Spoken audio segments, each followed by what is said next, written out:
Victor Newman's outrage toward Kane Ashby and Phyllis Summers is not rooted in morality, it's rooted in loss of control. That distinction is critical to understanding why his behavior feels so hypocritical to viewers.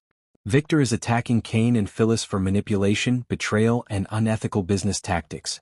Yet those same behaviors have defined Victor's legacy for decades. The clearest example is Victor's use of the AI program to destroy Arabesque.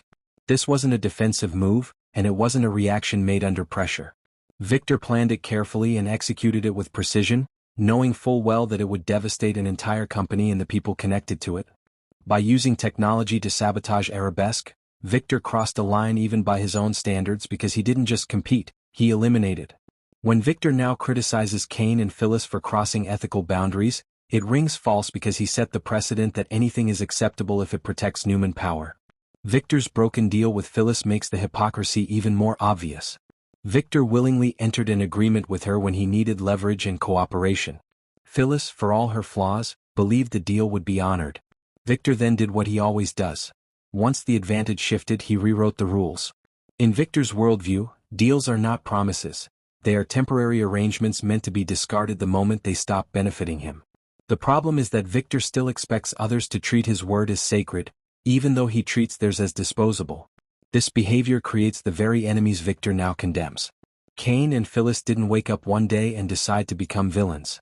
They adapted to the environment Victor created. Kane learned that power only respects power, and that negotiation with Victor is pointless unless you're holding a weapon, financial or otherwise. Phyllis learned, through repeated betrayal, that trusting Victor leads to being used and discarded. When they finally act with the same ruthlessness Victor uses, he frames it as treachery instead of survival. Victor justifies his actions by hiding behind the familiar excuse of family protection.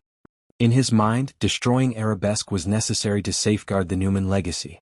But when Kane and Phyllis justify their actions as protecting their own futures, Victor dismisses their reasoning as selfish and immoral.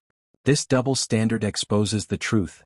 Victor believes only his motivations are valid. Everyone else's are excuses. What truly infuriates Victor is not what Kane and Phyllis did, it's that they succeeded. For once, Victor wasn't 10 steps ahead.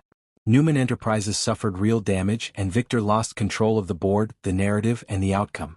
That loss triggers his moral outrage because Victor equates power with righteousness. If he wins, the strategy was justified. If he loses, the other party must be evil. The writers are clearly leaning into this hypocrisy on purpose. Victor has always been at his most dangerous when he refuses to see himself clearly.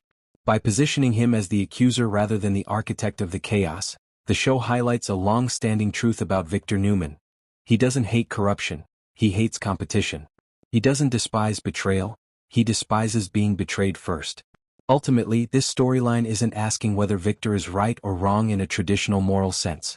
It's asking whether Victor can ever accept that the rules he lives by must apply to him as well. So far the answer is no. And that refusal to acknowledge his own actions is exactly why his attack on Kane and Phyllis feels less like justice and more like hypocrisy in its purest form.